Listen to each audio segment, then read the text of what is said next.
Salve, salve, torcida do Flamengo! Salve, salve, nação rubro-negra! Bom dia! Amanhã, volta o Mengão a jogar. Haja nervos. Só não tá a flor da pele aí, quem não é Flamengo, pelo amor de Deus. Não tem como, não há como a gente não ficar nervoso para isso. Não tem como a gente não ficar nervoso para esse jogo. Bom, mas temos aqui notícias do nosso Flamengo. Arrascaeta é nosso, tudo certo, fechado, Arrascaeta assinando o contrato com o Mengão. Nós não poderíamos perder o Arrasca de forma nenhuma. E também o dilema de Felipe Luiz, hein? Amanhã, contra o Botafogo pela 28ª rodada do Campeonato Brasileiro, nós temos coisa para falar aí que tá perigando, galera. E Leila Pereira, hein? Será que a Leilinha Pereira vai aceitar a proposta do Zenit? E Bruno Henrique, liberado pela Conmebol. E também CBF definiu o árbitro de amanhã contra Botafogo e Flamengo pelo Campeonato Brasileiro. Fica aí, a gente volta já depois da nossa vinheta.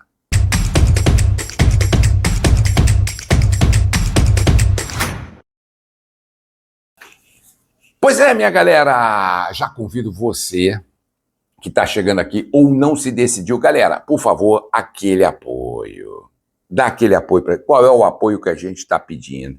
Que você se inscreva no nosso canal, mete o dedão na inscrição, mete o dedão no like, mete o dedão aí no Ripar, que agora tem o Ripar aqui, e também coloca a tua opinião, aciona o sininho, é tudo de graça, você não paga nada e vai estar ajudando o crescimento do nosso canal. Eu te peço com muito carinho e com muita atenção, e vamos à notícia do Flamengo sem muita enrolação, meus amigos. CBF definiu o árbitro de amanhã.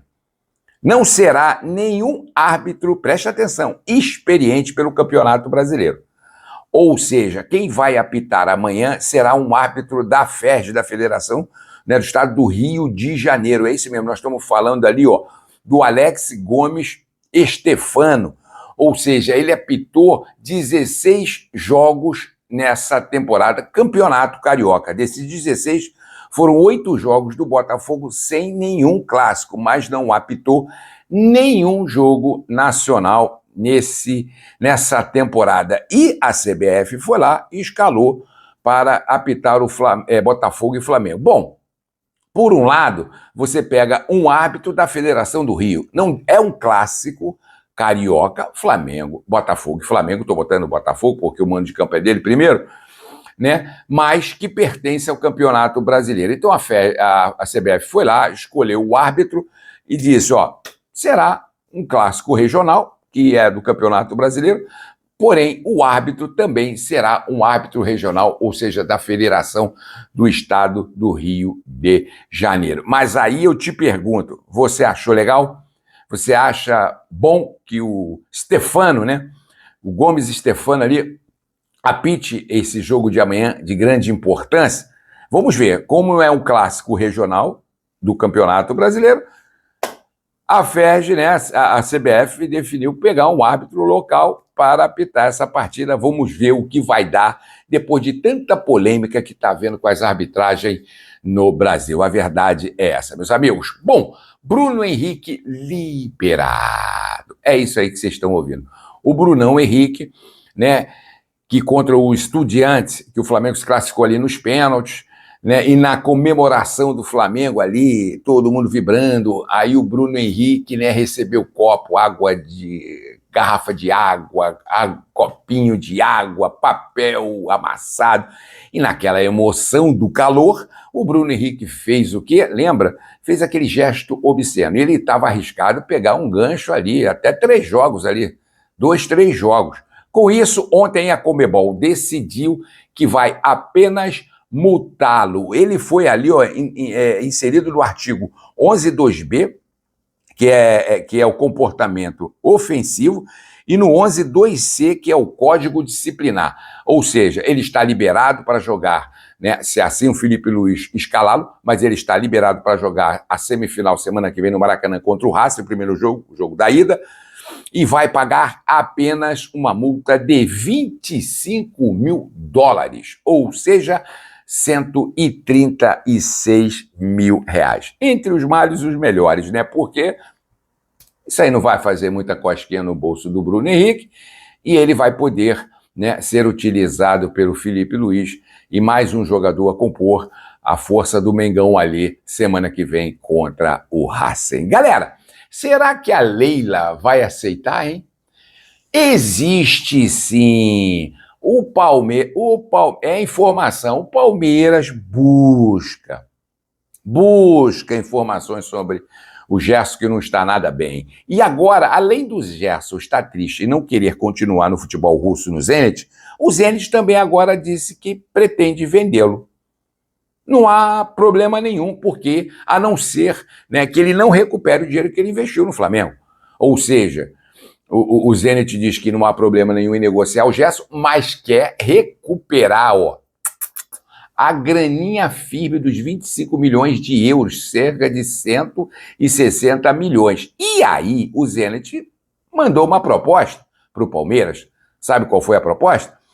Um novo atacante, joia do Palmeiras, tanto é que a multa dele está em 100 milhões de euros, cerca de 600 e poucos milhões de reais. O Zenit falou, olha, vocês mandam aqui o Riquelme Felipe, que é uma joia prometida do Palmeiras, atacante, e mais um trocado, a gente dá um abatimento, cara, eles são demais, a gente dá um abatimento ali na questão da ida do Gerson para o Palmeiras. E aí, tu acha que a Leila vai aceitar? Além de mandar esse jogador, que eles colocaram uma multa rescisória de 100 milhões, e ainda pagar mais um dinheiro para ter o Gerson, cara, pode ser que eu esteja enganado, mas essa proposta... Eu falei para vocês, os russos não jogam para perder. Relação à grana, money, meus irmãos, os caras não dormem no ponto. E aí, será que a Leila vai aceitar? Hein? Coloca a tua opinião aí, que é muito importante, meu amigo e minha amiga. Olha lá, o dilema entre Felipe Luiz e o jogo clássico de amanhã. Gente, não pode dar besteira. Perdeu amanhã, empatou, Deus me livre, vou bater aqui. Tomo fora, mãe. Tomo fora. Não tem, meu pé me dói. Acabou. Ah, mas tem um claro. Cara, complicou, porque amanhã vai ser o mesmo jogo. Amanhã vai ter Bragantino, meia hora antes do jogo do Flamengo, e Botafogo e Flamengo, cara. O Flamengo não pode nem pensar em empatar. Eu não acho difícil o Palmeiras ir lá e ganhar o Bragantino. Infelizmente, nós estamos naquela secação, que é horroroso viver nisso. Me desculpe, mas é deprimente agora a gente torcer uma coisa que dependia só da gente, agora depende dos outros. É sempre ridículo. Mas qual é o dilema que o Felipe Luiz enfrenta? Primeiro, do campo, que ele concordou com o técnico do Botafogo, foi lá e realmente com Abel Ferreira concordou, e concordou com o Ceni, que é, né, o técnico do Bahia, sobre a questão do campo sintético. Do campo sintético, que é horroroso. E o Flamengo teme o quê? Primeiro, galera, a grande dúvida é se vai botar o Pulgar. Eu acho que não vai e eu não colocaria por dois motivos. Pulgar está se recuperando, está bem, pode jogar? Pode jogar, mas é uma grama sintética, ele vem de uma lesão. E uma outra coisa é que eu já vou falar já. Mas a dúvida também é se o Saul está liberado. Em algumas informações, o Saul está bem, pode ser relacionado e jogar contra o Botafogo amanhã. A outra é que ele ainda se recupera. E vale a pena colocá-lo? Olha o dilema. Mas aí é que vem o pior. Além dessas questões, o Flamengo tem 5 pendurados. 5 pendurados, meus amigos e minhas amigas. Quem são eles? Eu falei agora, o Pulgar, o Jorginho, Alan, Arrascaeta e Carrascal. Ou seja, a força do time, com todo respeito, tirando o Alan, a força do time. Todos eles estão com 2 cartões amarelos. Jogando amanhã, um vacilo de um desses daí, que não é fácil, não é difícil acontecer, é fácil, eles estão fora contra o clássico Botafogo, Flamengo e Palmeiras, domingo no Maracanã. E aí, o que fazer? Poupar jogadores? Mas para chegar com força contra o Palmeiras, você precisa vencer o Botafogo amanhã. Olha o dilema que nós entramos. Olha a complicação que nós alcançamos, galera. Porra, tá difícil, hein? Vamos ver o que vai acontecer, a atitude que o Felipe Luiz vai tomar. A responsabilidade é toda do Felipe Luiz. Gente, é uma situação complicada que eu não queria estar na pele de Felipe Luiz. Coloca a tua opinião aí, galera, que eu quero saber o que você está pensando sobre isso aí. Meus amigos, Arrascaeta é nosso. Depois de uma grande, imensa novela, se vai, se não vai renovar, é da vontade dele, ele quer se aposentar pelo Flamengo, ele fez a proposta dele, ele é um empresário, o Flamengo fez a contraproposta. Bom, finalmente, ontem, a Arrascaeta é do Flamengo. Ah, mas não assinou. Não, vai assinar agora e vai fazer também a apresentação oficial. Mas está tudo certo, o Arrascaeta topou, o empresário topou, além do salário que não foi divulgado, mas existem ali as bocas de urnas, né, as informações que o salário dele chegou a 2 milhões de reais.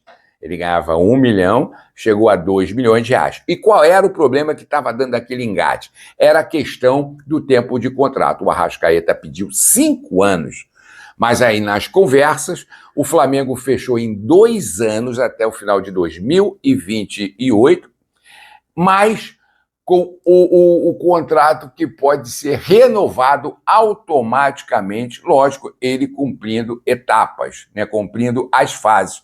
O Arrascaeta ficou agradado, ficou satisfeito, né, o seu empresário também, e o Arrascaeta fez uma postagem de amor ao Flamengo.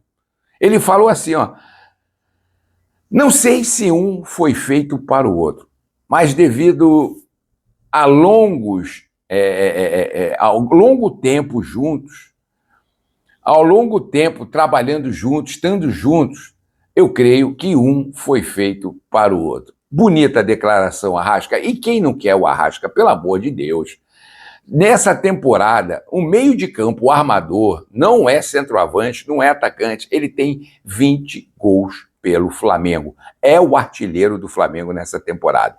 E fora, né, o serviço que ele presta passando a bola para gol. Quer dizer, o Arrascaeta é diferenciado, o Arrascaeta é um gênio, não há como, né, ficar sem o Arrasca. Você gostou? Coloca aí que é grande importância a tua opinião. A gente volta a qualquer momento com mais notícias do nosso Flamengo. Não deixa de seguir a gente, não. Dá aquela moral, ajuda o nosso trabalho. Salve, salve, torcida do Flamengo. Salve, salve, nação rubro-negra. Valeu.